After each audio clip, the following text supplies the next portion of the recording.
Hello and welcome. Good evening. I'm Vikram Oza, and tonight's big question, it cuts to the heart of India's people to prosperity link with the Gulf. Now, this war that many thought would never touch the region's safe cityscapes has done just that. And by doing so, it has smashed that illusion of safety that we have for the Gulf. So over the last 72 hours, targets have been hit with chilling precision, and this has happened across West Asia's travel and trade grid. You're seeing instances of that on the screen. International Airport, the Dubai International Airport, where a concourse was damaged and staff was injured. Then to the Fairmont as well. There you're seeing it on the 1st of March. That's where we've seen it go ablaze. And the latest is that drone attack on the US consulate. This happened on the 3rd of March, the US consulate in Dubai. So yes, these are images, the kind that you're seeing on your screens. These are images that jar with the UAE's carefully built promise of stability. And that's why you're seeing India's expats now openly worried as the Gulf's safe haven image is taking a hit. Hotels, airports, civil defense systems, all scrambling in real time. And it did not stop at the Emirates. Yes, the visuals that you're seeing over here now tell you that it goes beyond the UAE. Saudi Arabia having reported Iranian drone and missile activity. That has happened as far as Saudi Arabia is concerned. And that includes the strikes linked to US facilities and energy infrastructure.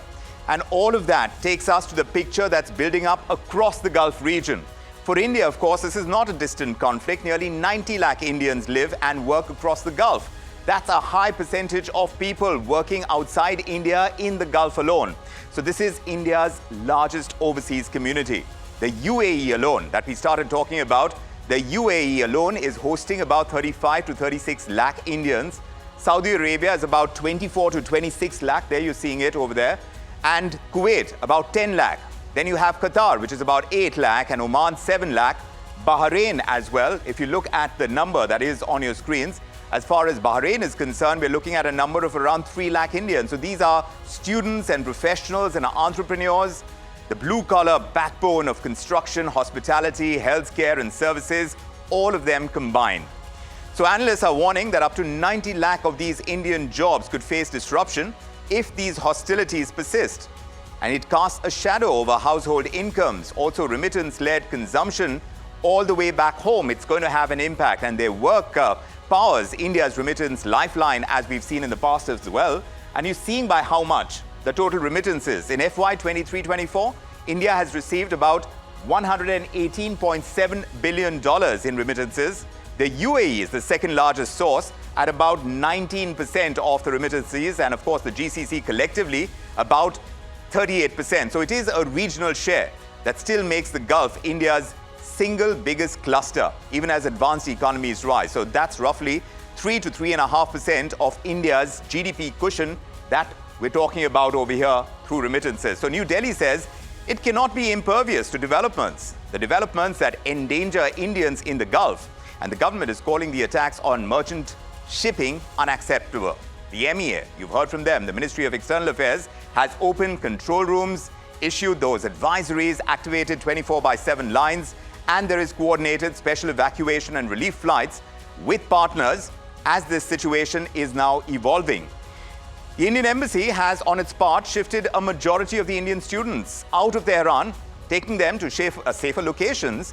This is as a precaution. But the human cost is already here. At least 3 Indian seafarers have been killed in Iranian strikes on merchant vessels just off Oman.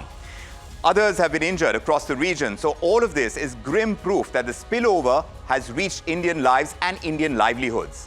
So if strategic travel hubs like Dubai, energy nodes in Saudi Arabia, airspace and bases across Kuwait, all of these can be targeted, then what does it mean for the safety of Indians, the durability of those remittance flows, also the resilience of India's Gulf engagement? Which is why we're talking about the big question today, now that we are seeing that war shock really emerge across West Asia, not just relegated to 1 or 2 parts, but across the West Asian region. Then what are we talking about when you talk about the safe haven nature of India's Gulf jobs? That entire model that we've built, is that under threat as well, even as the war escalates? That's the big question that we are asking on the show. Let's take it across to the panel that's joining us on the show today. And let me introduce you to them. Joining us this evening, of course, is from Athens in Greece, global macro strategist Arnab Das. Namrata Raju is also with us, I understand, migration policy researcher and collaborator at the Migration Story. Good to have you with us. She's grown up around the Persian Gulf, so we get that added perspective from Namrata. And with them, we have Pallavi Chawla, founder and director of the Alliance Recruitment Agency. And Dr. Pawan Chaurasia is also with us, research fellow at the India Foundation. Thanks, everyone, for joining us. And before we dive in, this round one of questions is for quick takes. So if we can keep it short, about 30 to 40-second responses, so we hear everyone stand up front. And yes, throughout the discussion, feel free to jump in, to refute, to rebut, to add to any point. Just raise your hand and I'll bring you in swiftly. But let me begin by asking Arnab Das, in a word, if you can tell us, are we in risk-on or risk-off mode? For India this week, we've seen airspace closures, we've seen cancellations hitting all the routes between India and Europe and the Gulf hubs. Crude risk premia is rising on the jitters coming through the Hormuz Strait. So what is the market and the macro signals that you're gathering and watching most closely? Arnab. I think that's right. I think we're in a bit of a risk-off mode. I think the market is still thinking, hopefully correctly, that this will be relatively short and contained. But it does look like it is escalating more than people expected. Given that Iran is retaliating not just against U.S. assets, but against soft targets throughout the Middle Eastern region, West Asian region. Correct. So it's a bit of risk-off, let's say. Yeah, a bit of risk-off. But Namrata Raju, it goes beyond a little bit of risk-off when you talk about the safe haven nature of how the Gulf has really been perceived by Indians when it comes to job. Roughly 90 lakh Indians across the GCC and now the Ministry of External Affairs control rooms and advisories and relief coordination is underway. Indian students have been shifted out of Tehran. But in your opinion, since you've been in that region and you've spent a lot of time over there, what is the kind of diaspora protection that you see happening over the next 72 hours traditionally and what you're likely to see now? Thank you so much for that. And I think that you have actually laid the foundation for a very fascinating discussion. So essentially, I look at this in two ways. One is the humanitarian question, as you alluded to. The humanitarian question essentially asks this question of, what are we going to do? Is there going to be a circumstance of mass evacuation? And hopefully that is going to not be the case. It's better not to dally in the waters of geopolitical soothsaying, perhaps, because the situation on the ground seems to be changing upon the hour, right? So the first question is a humanitarian one, and it looks like there are already several migrants arriving on airplanes back home. The second question is a longer and larger question, perhaps one of job creation and what it also means for upskilling, because the nature of Indian migrants living overseas essentially shifts, right? Like there are low-wage migrants, say someone in construction, but then there are also higher wage migrants. So for instance, a manager at a bank. And I think that the longer term questions pertain to our migration policy as to what do we have to do to make sure that people always have sustainable livelihoods. Over to you. Yes, absolutely. And I'll deep dive into the many aspects that you've raised. But Pallavi Chawla, from the recruiter's lens, you think hirings are on hold and site permits are getting tighter now? What do you think about employers? What are the signals that they would need to give out? Is that the carry-on kind of mode for the critical projects, at least as of now, going to be in place? I think it's too early to say about it, because when we talk about the employment market, right, the shift are not happening too quickly. There is an impact happening, and that take a long term to bring an impact to it. So in short term, what I'm seeing from what kind of hirings we are doing and what kind of approach we are picking from the client side or from the employer side, there is no changes happening in that. I think these kind of geopolitical situations make it more refined. People make better frameworks and better policies, and things come up with more evolving. And I think the hiring opportunity going to be increased by these kind of situations, because we as in India are like a workforce strategist, and I think the situation is going to be much better. And I think there is no current change in the situation for what I can see from a short lens of mine. Let me ask Meera Shankar if she can see better. She's, of course, been ambassador to the United States. Ma'am, good to have you with us as well. You know, diplomatically, New Delhi is urging dialogue and an early end to hostilities, even as the Prime Minister's office and the Ministry of External Affairs, they're tracking diaspora. They are looking at supply chain risks as well. But What is that realistic ask that India should press now with Gulf partners tonight? Well, right now it's about creating a safe time period or corridor for those who want to return to their countries to be able to do so. I mean, some commercial flights have resumed. Iran has apparently also indicated its willingness to work on safe corridors for people who want to return. So I think that really has to be the focus, because there are 9 million Indians in the Gulf, and they are a major source of remittance for us. As of now, we've not seen a mass desire, a desire for mass evacuation. Okay. As happened earlier in the Gulf, during the Gulf War, the Iraq War, when we had sent ships to evacuate our nationals. Yes. But, there is a trickle. Quite a number are coming for short periods, and we'll see how the situation evolves.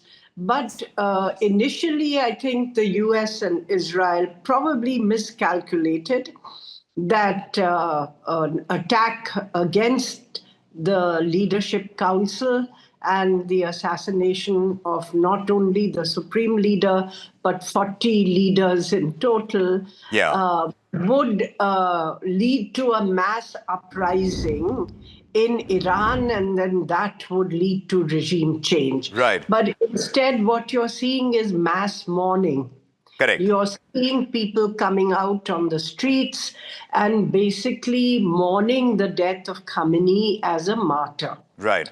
And so then Iran is also, not only has the regime survived, they've put in place an interim leadership council which will select the new leadership. So constitutional processes are going on. Correct. And they have sought to expand the theater of war. Correct. To neighboring countries, the US and Israeli assets in these countries, and also some critical infrastructure. So you've seen attacks on a Saudi oil refinery, you've seen attacks on Qatar's gas production facilities, you've seen attacks on airports, you've seen attacks on are US all of those, Ambassador Shankar, are all of those attacks now a big scar on that safety image that one had about Gulf countries where many Indians have gone to for employment, for travel of various reasons? Well, as of now, as I said, there doesn't seem to be an indication that people are wanting, mass repatriation at Maybe this not, moment. but what about the image damage? Yes, the image is certainly damaged, because the Gulf countries always projected themselves as, islands of law and order, safety, and so on. And here you have immense volatility. Correct. A question mark about where and how it's going to end. Correct. These. But it's like you said, it is very early to kind of predict where it's going to end. Dr. Pavan Chaurasia, if I can come to you, those attacks on merchant shipping, the Indian fatalities off Oman as well. What kind of escalation do you think would materially change India's operating assumptions in the Gulf corridor? Well, I think we need to understand that in this era of globalization, we have seen events that take place in one part of the world have an impact globally.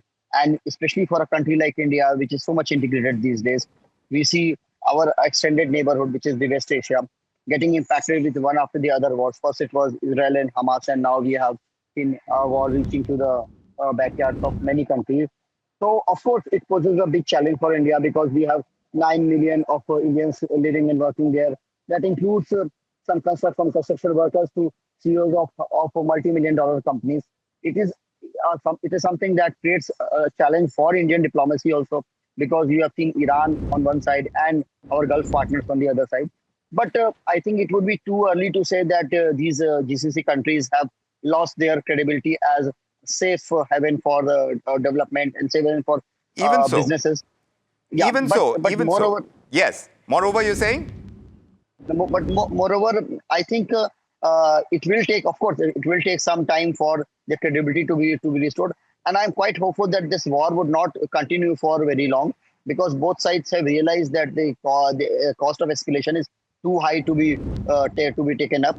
So I'm hinging on the fact that some sanity will prevail, and ultimately these GCC countries are morally dependent on the migrants, Yes. the migrant population, which provides them a source of cheap labor. So I think they will do enough to make sure that Indians, and moreover all the migrants, the interests of these people are somewhat supported. What do we sense about the remittances and that entire scenario, Arnab Das? India got, like I pointed out right up front, close to $119 billion in FY24. With the GCC still around 38% of the flows, UAE is around 19%. So if these flight schedules, if the insurance, if the compliance costs, if all of these stay elevated for weeks to come, what is that base case for remittance volatility and the kind of impact this could have on the Indian rupee as well? Yeah, I think these concerns are valid and are all sort of out there. I suppose what we will see is some more pressure on the trade deficit, because the oil import bill will be higher, at least for a while. How much higher depends obviously on where the oil price goes, which itself probably a function of how much escalation there is and how much how extended the conflict proves to be. And then the remittances will put some pressure on the current account. The closure and the reduction of some activity will imply people are earning less for a while. Maybe fewer people will go and have less money to send back, and so forth. So the external position of India is likely to suffer at least somewhat from this. And then if the oil price is elevated for a while, there'll be a fiscal problem, because the price of oil in India is managed and possibly will not be fully passed through to the end price of fuel in India for the economy as a whole to absorb. So there might be a bit of fiscal pressure. There might be a bit of inflation pressure from the weaker rupee due to the current account, and that might complicate the easing path for the RBI. And I think it has to be said that India is not in as, let's say, as comfortable a position as other major oil importers to absorb the shock. Right. I believe China has over 400 days of storage in its strategic petroleum reserve. India has perhaps a couple of months, maybe a bit more than that. So if the conflagration becomes more significant and more protracted, more escalated and wider, it could be a serious stagflationary shock for India as well as other oil importing countries. Yes. I think it's too early to be sure that that's the case, but that is the direction of travel. Pallavi, do you agree that's the kind of journey that we're likely to make, this kind of stress test for the jobs model that we've had with the Gulf? If those companies in construction, in hospitality, in healthcare services, if they scale back the night shifts, or now looking at the way this work process is going to change, at least for a fortnight, then the question is, how do you ring fence the blue collar earnings? And do contracts allow risk allowances or paid standby, those kind of arrangements? I think first of all, I wanted to let these things comes out that India has an advantage of a strong workforce management, right? We are the strategists for the workforce. And I think the kind of currently, what you have just asked me about, the kind of we have like over the global, we have done in the past also, we have understood about the global crisis, which we have faced. And we understood that how the situations change, but those are very temporary situations. People do bounce back, things go back, they come for a temporary time and the skill set go back because the Gulf countries rely on our talents. We have a wonderful talents. We have a skilled technicians, we are into healthcare division, we are into engineering, and all these things are what they're looking for. Correct. So even though the scope for work has increased, like we have a lot of European requirements flowing through, there are a lot of East Asian, and we are also working for other emerging markets, right? So considering these all parameters which we see over the years, I think the skilled laborers would definitely have some of the way out to get into the diversified markets, which we have already, the approach, the global workforce approach we have taken through. And I think right now the situation which is there, it is much stable.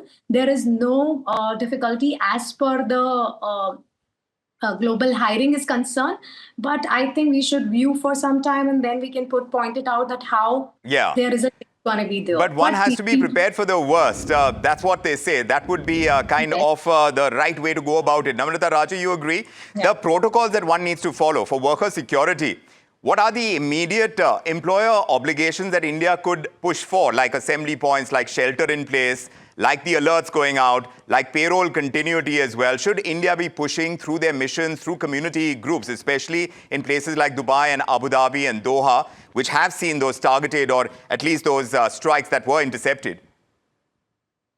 Most certainly. And I think that the question of labor protections and workforce protections, so there are always two ways to look at it, right? Like one is the level of what is there in the law and what are employer obligations.